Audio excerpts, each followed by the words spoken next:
Hey everybody, and welcome back to the Hat and Beard Show. You guys, what an amazing week 6 it was in the NFL. Can you believe it? We're already into week 6, and our Detroit Lions are just motoring ahead, 5-1, sitting pretty in the NFC North after taking it to the Tampa Bay Buccaneers down in Tampa, Florida for our week 6 matchup. Oh, guys, this week has been feeling so good. It's hard to be down when the Lions are flying so incredibly high.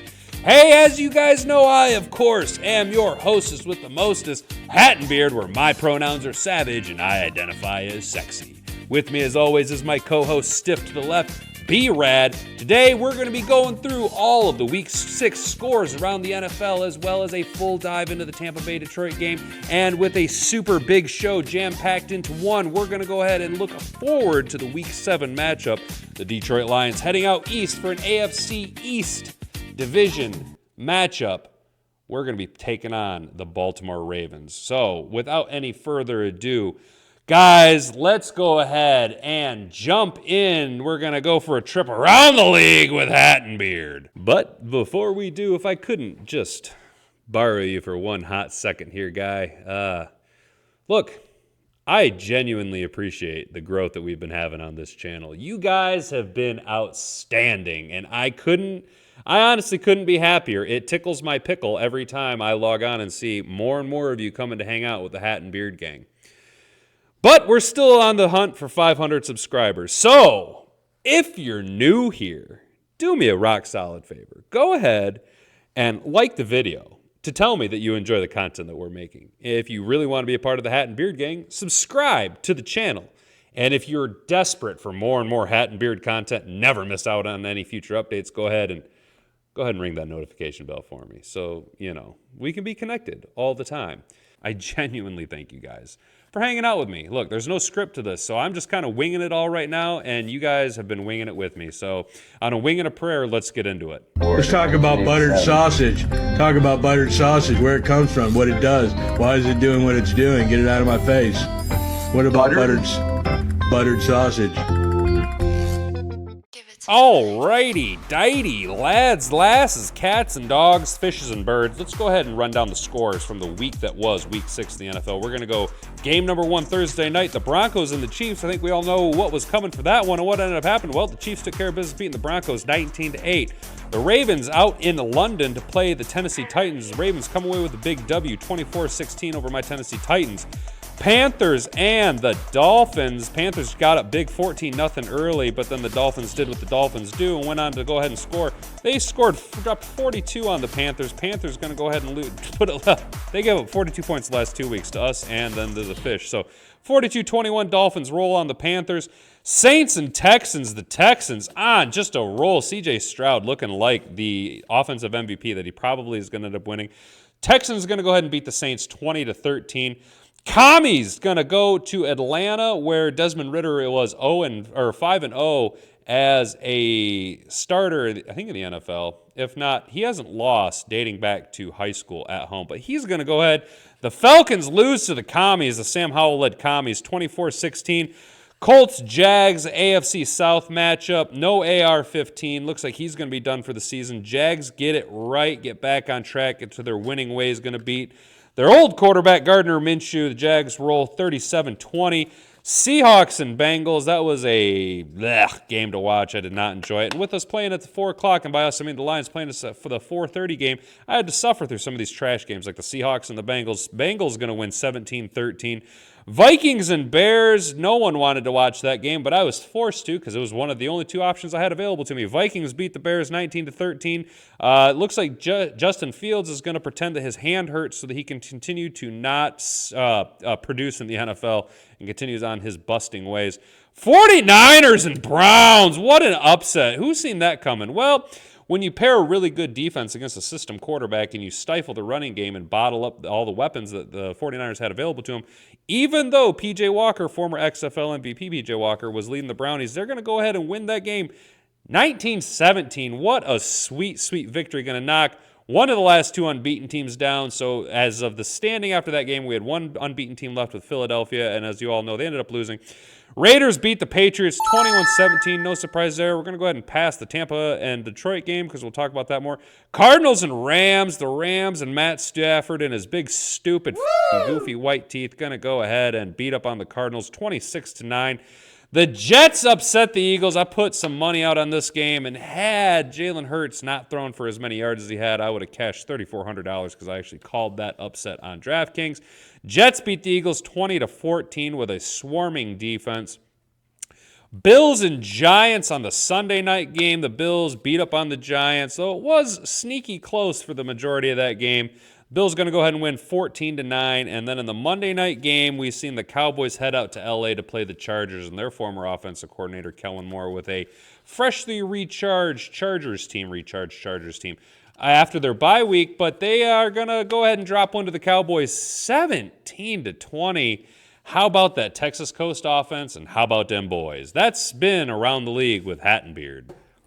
All right, guys, let's try this out a little differently. I'm going to see how this works out with some cards here because I've been having a hard time keeping all my thoughts straight, so we're going to try and do the old school flashcards trick here. All right, so Tampa and Detroit, this was easily the toughest game we've had, the most physical team that we've played. You know, probably the best team outside of Kansas City that we've had to play against all season long. That's unfortunately how our schedule broke down as far as strength of schedule the first half of the season. It's nice that we ease into the rest of the season with a relatively lighter schedule. And luckily for us, strength of schedule doesn't necessarily matter. So we've beaten up on teams that we should have beaten up on outside of the Chiefs. That was a nice win on opening weekend. And then we kind of, we let one go against the Seattle Seabags, and then we got it right against Atlanta, and then against, who do we play after Atlanta? It's irrelevant now. We've been on a tear. It's been great. We've been beating up on the NFC South. Admittedly, at the beginning of the game, I was a little worried because it looked like Tampa came out refreshed after their bye week. And honestly, it seemed like maybe we were caught a little off guard by the physicality. Our team looked a step slower through the first 5, 6, 7 minutes of the game. And then we were able to turn it on after we kind of shook the rust loose and really started to get more physical with the Tampa Bay offensive line and defensive line, which is, I think, how we're going to end up winning a lot of games this season, is that our team is just going to be more physical and punch you in the mouth time and time again. That's what Dan Campbell's been preaching his entire tenure of being in Detroit, is we're gonna be more physical. We're gonna punch you in the mouth. We're gonna bite off kneecaps. We're gonna outlast you, and that's exactly what happened with the Tampa Bay game. Defensively, it was a bit hard for us to get home against Baker Mayfield. Baker Mayfield has absolutely shortened his release to sub 3 seconds now on his average release. That is incredibly hard to generate a pass rush against. And it's evident when we were only able to get home like one time and generate some 20-some pressures. However, what's nice about Baker Mayfield having that quick release is that his wide receivers aren't able to get downfield as much. Yeah, he took a couple of deep shots there to Palmer, their rookie, but he was clearly not in sync because Baker Mayfield's short release leads to shorter passes. Cameron Sutton came into this game and locked down Mike Evans. Cameron Sutton averaged only 2.7 yards a catch. Mike Evans had like 3 grabs for some 8 yards against Cameron Sutton. That's astonishing.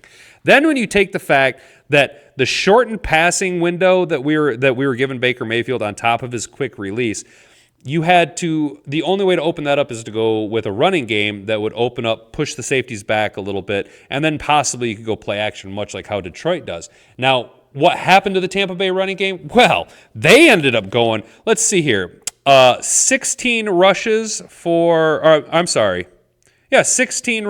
49 yards. Good for 2.9 yards a carry. That is absolutely insane. 16 rushes, 46 yards. I can't believe that. Just reading it is insane. Alex Anzalone graded out as one of the best linebackers in all of football this weekend, averaging a 38.5% run success rate. So he was blowing up plays left and right. Now, admittedly, he's probably got a little bit more oomph in his kaboom because, his parents are trapped over in Israel, and then they finally were able to get back stateside. He was able to have dinner with them just this last weekend because, as you know, Alex Anzalone's from Florida. So you couple Shortened release out of Baker Mayfield. Short passes going to a Cameron Sutton who's flanked all over everybody. Couple that with you open the wide receivers to have to go over the middle where Tracy Walker was just thumping dudes, yo. Tracy Walker decided to take the role of enforcer to heart, and he is out there laying the lumber down on cats. Almost our team get any more old school? And what's even nicer is that the NFL seems to be letting the old school mentality bleed through into all the games. You see that in the reduction of scoring and a slightly more aggressive defensive scheme out of most teams, being more physical with their opponents. So you can't pass the ball. You couldn't run the ball because, 16 attempts for 46 yards, 2.9 yards a carry. Alex Anzalone winning almost 40% of the time against the run. And then you add in Benito Jones, who decided to go absolutely ballistic in this game, winning 14% of his pass rush attempts and 22% of his run blocking assignments. That is surreal. Teams give up on running on the Detroit Lions. We have yet to give up a 100-yard rusher for what? This is now the 6th consecutive game where teams just abandon the run. I don't know if it's a combination of our run defense being so good, our offense being so incredibly stifling in ball control and time management that is forcing teams to have to go with the air it out option. But even when they do, our shell defense and our DBs are playing outstanding because of the ascension that Dre Bly has provided, as well as a couple of free agent moves and rookie bringings, Brian Branch, for example, although he hasn't played in the last 2 weeks. Our defense has completely turned it around. We look at where we were last year in the run game to where we are now defensively. It is night and day difference. We are an entirely different defensive scheme when it comes to stopping the run, and you got to absolutely love it. Everyone wanted Jalen Carter to come in. We all wanted to go out and draft Jalen Carter to stop the run. Come to find out, you didn't need to. Come to find out, you just had to scheme it out and develop chemistry amongst the players. Our run game was stifling. Our pass rush was stifling. We had like 20-some pressures. Baker Mayfield's lip was all split after the game. We were more physical with a physical team coming off a bye at home. Okay, that is pretty astonishing that we were able to be more physical than the rested up physical team. Defensively, we controlled the game from the onset. We swarmed them, we swallowed them up, and we didn't let them in the end zone at all. Only allowing 6 points in the NFL it's bananas, you guys. That's absolutely bananas. So my hat is off to the defense, the coordinators, everybody who plays in rotation. That is just absolutely awesome that we have the trust that everyone, and it's evident that there's trust amongst the players when you see how free Alex Anzalone is able to run and play and just scream about. If you look at last year, Alex Anzalone was constantly having to get players in position, command the defense, move players around, make the reads for him. Now we have players who maybe they're more seasoned, maybe they've been coached up more, maybe they've all just taken that step, but you see a lot more trust in every player through the entire defensive roster. Not just the starters, but the rotationary players too. You're seeing Julian Okwara get his hands up and swat balls down. You're seeing Will Harris come in and play almost identical to Brian Branch in the nickel spot. CJ goes down. Kirby Joseph and Tracy Walker ascend. Tracy Walker has been playing lights out. Kirby Joseph was out for 2 weeks, and Ifeatu Melifonwu came in and played lights out. Top to bottom, our defense, everybody has trust in one another, even when guys have to come up and play more minutes than they necessarily would have expected to. You've seen John Kaminsky out on the field a lot yesterday, and I think that's because he's slightly more physical than, say, a Charles Harris. Romeo Okwara, slightly more physical than, say, a Charles Harris. We beat them up. We've got trust in one another, and it's allowing our players that need to make plays play more freely and make the plays that they need to make to turn the tide of the game. You're seeing plays on defense that has never been made in Detroit, at least in my 35 years of being alive. I've never seen a Detroit defense play this incredibly lights out. This is something that you see on NFL films. This is something that you expect Steve Saban to be narrating about this outstanding team from 10, 15 years ago. And it's our Lions. This is insane. I keep expecting the other shoe to drop. I don't know if Dan Campbell's going to let it. Offensively, well, guys, we're a hot offense. It's obvious. Ben Johnson is being called the best offensive coordinator in football right now. And it's hard to disagree with that. When you see the production that we're putting up with our players, considering how insanely banged up we are along the front five, in the backfield, J-Mo still being integrated to the offense. How is Ben Johnson being able to scheme this well? How are we able to play this well when Monty gets hurt, when there's no Ja, when J-Mo's still being integrated, when Sam Laporte is banged up, when our front five is missing 2 starters? Ben Johnson figures it out. Jared Goff figures it out. How we're able to do this is insane. Let's look at the front five real quick. We were missing, although he was active, Halapalutavati Vaitai he wasn't playing, right? He was more of in a reserve role. He's suited up, is active if we needed. But Graham Glasgow got to go ahead. And then Jonah Jackson missed the game, so we let Awoshka. I can't pronounce his first name, but I think it was Awoshka. We had those guys go in and play. How were we able to survive such an onslaught with 2 of our 5 starting offensive linemen down? Simple. It's called the triangle principle, or this is what I call it, the triangle principle. So you actually have a triangle of protection. As the pocket collapses down, you go from a line to more of a pocket. And as long as you have a strong triangle, center and 2 tackles that can play out of their minds, your guards can kind of pick up a little bit of the slack. And I actually think that's how the Detroit Lions have been so successful last year with Big Hal going down and Evan Brown coming in and playing. This year with both Hal and Jonah Jackson being out, we've been able to rotate in some guys. Now, granted, Graham Glasgow is a actual starter in the league for the last 6-7 years, especially in Detroit. He played here for a few years as a second stint here. I kind of thought we'd see Colby Sorsdahl play, but hey, as long as the coaching staff has faith in these guys, I got faith in these guys. And again, abide by that offensive line triangle principle where you got Decker, Ragnow, and Sewell. You can basically cover up for any shortcomings on the interior offensive line. So we were able to succeed, although the running game did take a big blow, missing those 2 guys going up against a Vita Vea and a Kalijah Cansey. Those guys had their way with us from time to time. Again, maybe it was they were more rested up. Maybe they wanted it a little bit more, but they did give us trouble from time to time. Jared Goff was on his duff. More times than I like to see Jared Goff going down. He was under pressure more times than I like to see Jared Goff being under pressure. David Montgomery, even when he was in, it was tough sledding on offense for our run game. They really swallowed us up. But, you know what? We were able to turn it around. Not in the run game. Instead, what happened?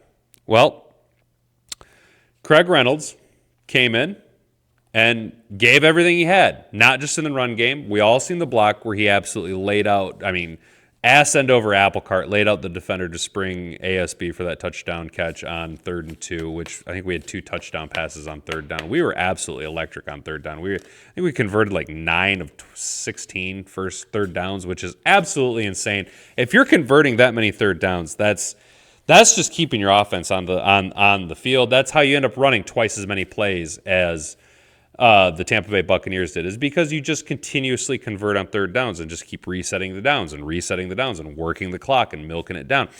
Even though the run game was not there, even though Ja was not there, we have such an in-depth next man up mentality that Craig Reynolds came in, did everything that he was asked.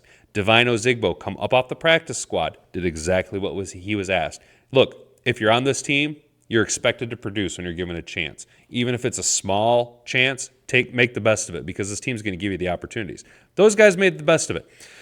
Sam Laporta was also dinged up, and that was evident. Our clear-cut number 2 option outside of ASB is Sam Laporta. We targeted him like 9 friggin' times. He only came down with 4 of them. Part of that being Levante David is an all-pro linebacker, and he was all over Sam Laporta all day long. The other part being Sam Laporta came in sporting a calf injury. You could tell he wasn't quite able to make the cuts that he once was. He knew he wasn't going to be as fast, so he was kind of letting up. I don't want to say letting up on pass plays, but there was a couple times where you know that a healthy Sam Laporta could have reached out and caught the pass, maybe made a tighter cut, picked up a couple extra yards. However, knowing that our offensive line was down, knowing that we were missing running backs, knowing that Sam Laporta was injured, what can we learn from this? Well, we learned that we have depth along the offensive line, that the triangle principle applies here, that we can ask our backup running backs to do exactly what they need to do because we have a potential league MVP at quarterback. What else did we learn about Sam Laporta? We learned that a vanilla outing from Sam Laporta, His floor is our old ceiling. You guys got to realize, 3 for 40-some yards, those are TJ Hawkinson numbers. And we're down on that because in 6 weeks, we've become spoiled by the production of Sam Laporta, who's on pace to hit almost 1,000 yards receiving this year out of a rookie tight end. He's projected to go over 900 yards. I don't know if he hits it. If he does, great. If he doesn't, great. Dude is playing out of his mind. His floor is TJ Hawkinson's ceiling. And I myself am guilty of saying that Jared Goff couldn't support tight ends. Nope, I was wrong. Jared Goff was not feeding bad tight ends. Now that Jared Goff has a good tight end, Jared Goff feeds that tight end. So, Sam Laporta's floor is TJ Hawkinson's ceiling. Our starting running back, our top 2 running backs are out. The guys coming in, totally serviceable. Next man up mentality. Our coaching staff and our team is not going to let those guys fail. Injuries along the front 5. 2 of our 5 starters are out. Triangle method applies. Able to succeed because we have Pro Bowl tackles and a Pro Bowl center. What an amazing accomplishment for our team to come in and do. The other very big important part that I want to talk about was the reason that we won the game.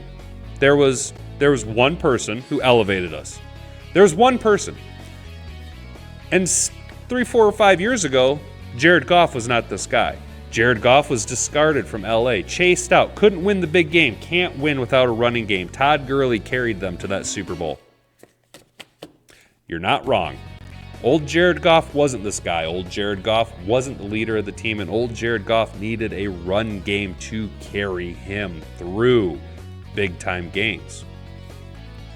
Well, just like this isn't SOL, this isn't old Jared Goff either. This isn't OJB, OJG. This isn't OJG, old Jared Goff. Old Jared Goff. This is a new Jared Goff. This is a Jared Goff who got the coaching and the toolage that he needed under Mark Brunell. This is a Jared Goff who has such a good mind meld with his teammates and coaching staff that Jared Goff is the outright leader of this team.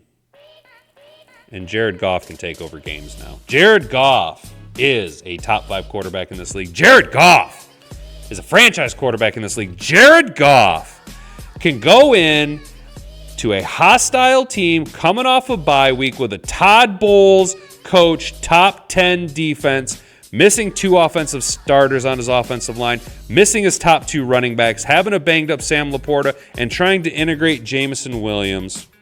And Jared Goff can go, you know what? Don't worry about it, Motor City Dan Campbell. I got you, bro. I'm going to take this team on my back.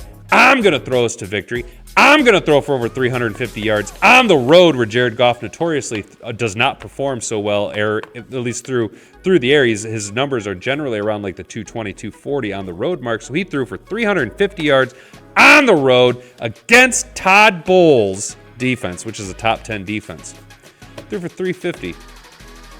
No INTs. 2 touchdowns. 2 touchdowns that he threw on 3rd down. Now, I'll give it to you. Amon-Ra made that first touchdown. Amon-Ra and Craig Reynolds made that first touchdown.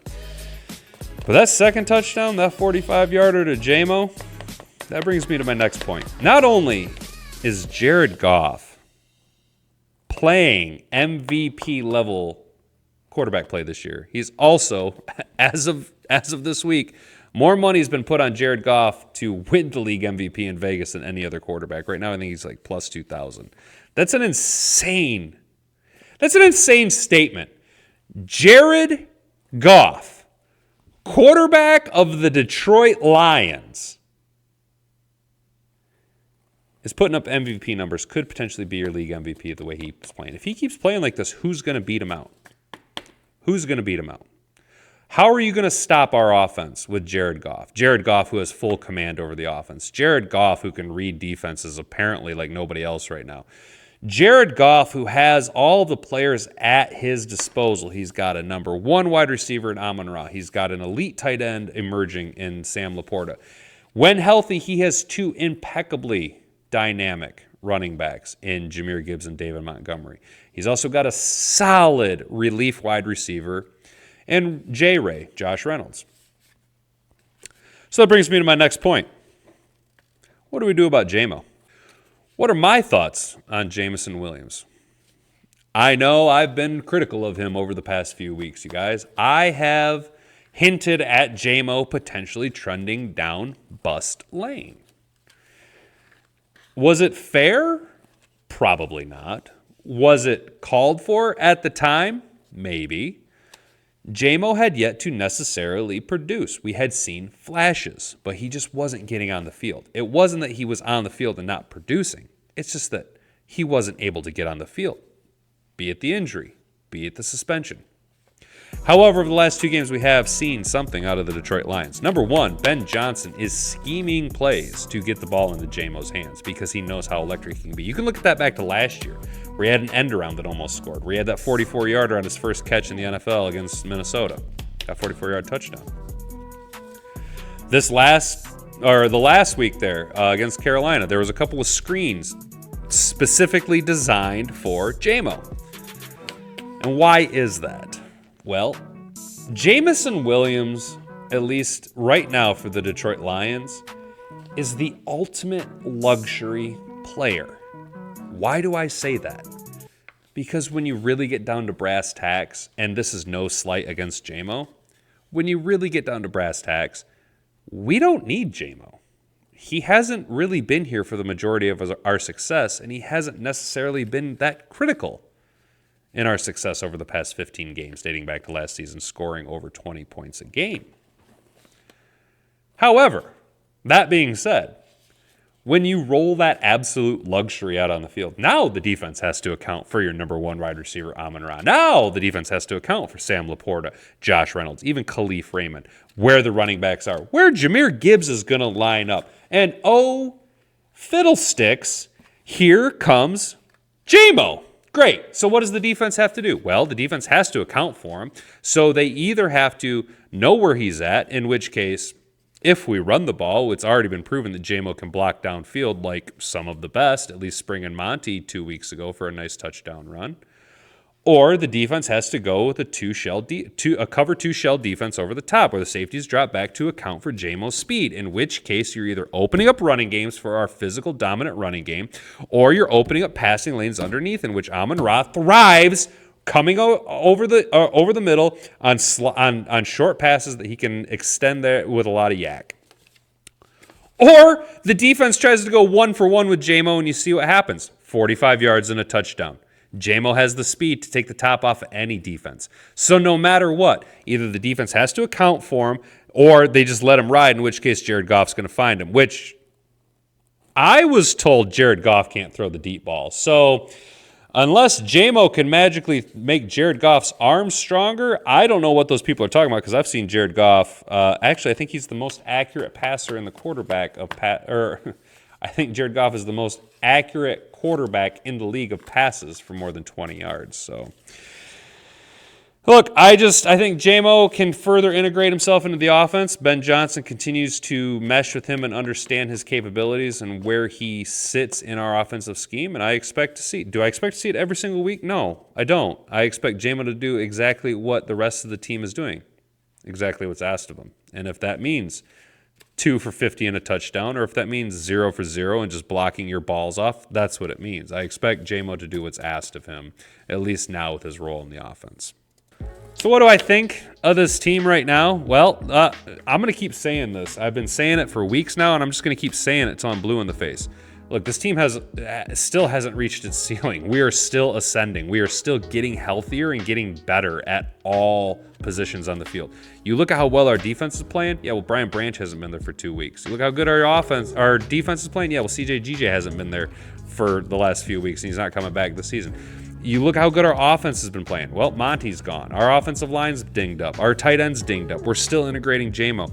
Our team is averaging 20 friggin' points a game, over 20 points a game, for the past 15 weeks, dating back to last season. Scoring's down in the NFL, and our team still has yet to hit its stride. What happens when we start firing on all cylinders post the bye week? It's a scary situation. The Lions look like they might be poised to make a strong playoff run with our physical defense and even more physical running game. So I expect to see an ascension. I know that we're sitting at the top of the NFC with 2 other teams, with the Eagles and the 49ers at 5-1, but eventually these teams are going to start to separate themselves. And short of Philly having a pretty good defense from time to time, their offense has looked a little out of sync. And look, I like Brock Purdy, but he's a system quarterback for Kyle Shanahan. I just look, if you can get to him and disrupt him, that whole system, the wheels are going to fall off, as was evident with the Browns. So that's what I think, and that has been my recap for Week 6.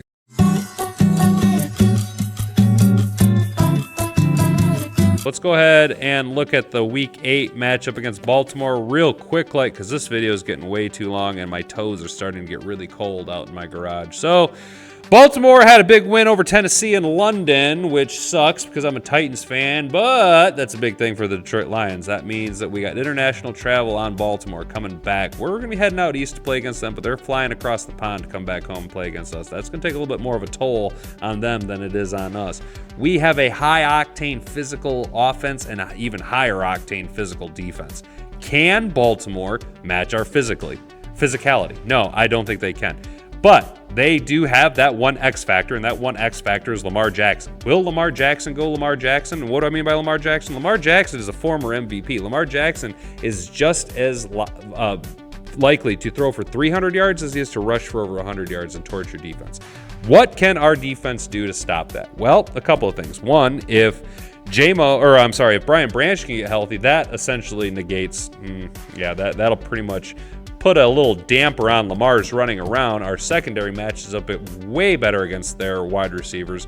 We can put a lot of pressure on Lamar and collapse the pocket around him. Just don't lose contain against Lamar Jackson, and things will go pretty good for us defensively. Offensively, I look for more of the same. I would love to see J-Mo take on a full workload. The last time we've seen J-Mo take on a full workload was in relief of David Montgomery while Montgomery missed one game. And what did J-Mo do? Well, he had 17 carries for 80 yards, showing that he can, in fact, carry the workload, although he didn't get started. He didn't really get rolling until later on in the game. He was looking a little vanilla and mundane to start. We're going to go ahead and chalk that up to rookie nerves, and now knowing what the speed of the game is, what's more to be asked of him, and what the schemes are for him to be utilized in the offense, I think Jameer will have much more success if he's the lead back this go around against Baltimore. Though with the hamstring injury, that's not something you really want to play with, especially with the bye week coming up in a couple weeks. So if J-Mo is able to give it a giggity go, then I would expect to see a heavy dose of J-Mo. I keep saying J-Mo. I mean Jahmyr Gibbs. My brain is potatoes, and those of you who are still sticking around are used to this type of rambling by now. But I expect to see Jahmyr Gibbs to get a full workload if he's healthy. Dan Campbell's indicated that he's probably going to be going full speed this week in Baltimore, barring any setbacks. It'd be really great to see Brian Branch come back and take on a full workload, because that would negate the athleticism and the runaround ability of Lamar Jackson. Look, if we can do more of the same like we did against Tampa Bay, double up the offensive production, double up the plays ran, double up the time of possession, keep the ball out of Lamar's hand, let their defense get good and exhausted, let our defense stay good and rested so our rotation can come in and just be fresh legs on tired traveling legs. I don't see a way for Baltimore to win. I really don't. I think they're going to be playing. I think they're going to be playing with one hand tied behind their back after the travel and trying to match the physicality, because they haven't played a physical team like us yet. No one's played a physical team like us. We're the only team in the NFL playing with this type of physicality, which is why I've said Dan Campbell's revolutionizing the coaching in the NFL, because he's bringing back old school, just smash mouth football. You can see it in how we play offense, and you can see it in how our players are now integrating on defense. A lot bigger hits, a lot more guys playing with their hair on fire. It'd be nice if Big Hal could be coming back, give a little bit more depth along the interior offensive line, really bolster up some of that play. Everything's looking like Ja's going to come back and be able to play, so that is a great sign. Everything's trending upward, as I've said before. We are ascending. Things are looking great. I expect the Lions to go in and take care of business against Baltimore. Lamar's the second best quarterback we've faced off against all season long, though. He is a former MVP, and I cannot take that away from him. He is a very talented athlete and someone who you can't necessarily account for what he's going to do. Bottle him up. Keep contained. Take the ball out of his hands. Ball control. You guys know what to do. This is business as usual. Put your hard hats on, go to work, punch the Ravens in the mouth. It's not that complicated. Do work. Come out of this game with a nice big solid win. Get an extra day off because then the following Monday night we got the Raiders before the bye week. You know, it'd be really great to come. If we beat Baltimore and can beat the Raiders on Monday night going into the bye week, dude, we'd be 7-1. What the fuck? Yo. What world am I living in, man? It's a wild time to be a Lions fan, you guys. It is a wild time to be a Lions fan. Oh, all right, so that's going to do it for the show. Man, it was a little bit different. I know things were a little bit awkward this week. I didn't upload on Tuesday like I normally do. I'm jamming all this together. Today was a little bit weird with the cards. I appreciate you guys suffering through here with me. I'm probably going to cut down on the editing. Guys, I'm getting tired. I'm not going to lie. It's a lot of work for me to do all of the nonsense editing. I think I might even go furthermore stripped down and less editing. But no, I know. So those of you that follow me on X, Twitter, whatever you want to call it, I've been taking part in Sober October. And no, I didn't fall off the wagon. Thank you very much. I know I'm not updating X as much on my sobriety, mostly because I don't like to think about it. I don't like to think about, whoa, this is day number 18 that I didn't drink booze, because when I think about not drinking booze, it makes me think about drinking booze. So I'm still on the wagon, which is an awesome thing.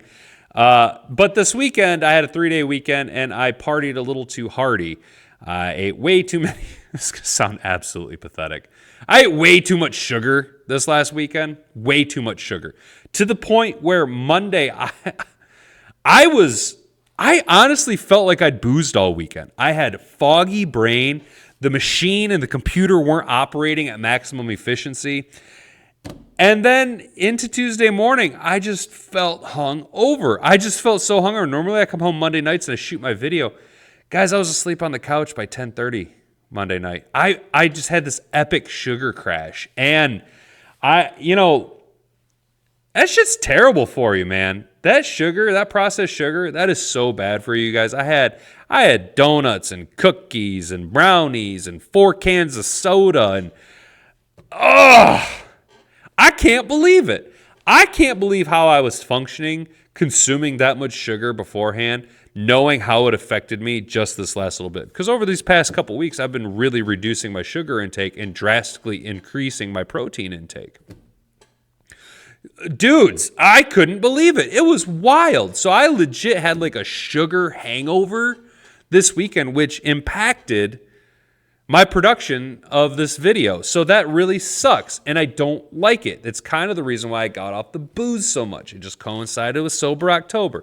But the booze brain was starting to impact my video production. It was struggle bus in the morning. I couldn't function. And then I was just like, to hell with it. I'm not going to drink at night and try and shoot a video. That doesn't work so well. It just makes me sleepy, fat, and tired. Booze is nothing but cans of bread dissolved down into ethanol form. I'm not saying you got to stop boozing. I'm not saying I'm going to stop boozing forever, but man, oh man, these past couple weeks of not boozing has really showed me how much more efficient the brain can be and the machine can operate, as well as just this past weekend with the sugar, man. Holy crap, dude. That really blows my mind. I'm really big into self-experimentation, and that was one of them that I was not expecting. I didn't even really try to do it, but holy crappers, lads and lasses, that was just absolutely wild. So that's what happened this week, and that's why we're doing one big massive upload. Let me know if you made it this long down in the comments below what you think. Do you like the longer form big shot video where I'm just consistently rambling nonsensically in my freezing garage for going on 40 minutes now? And also, do you like my new glasses? Yeah, I got tired of the whole Unabomber look, so I figured I'd go for your burnout uncle. Yeah, we're going to go ahead and take this right back to the 70s with our sexy specs. All right, look, it's been too long. This video's getting out of control. That's going to do it for me.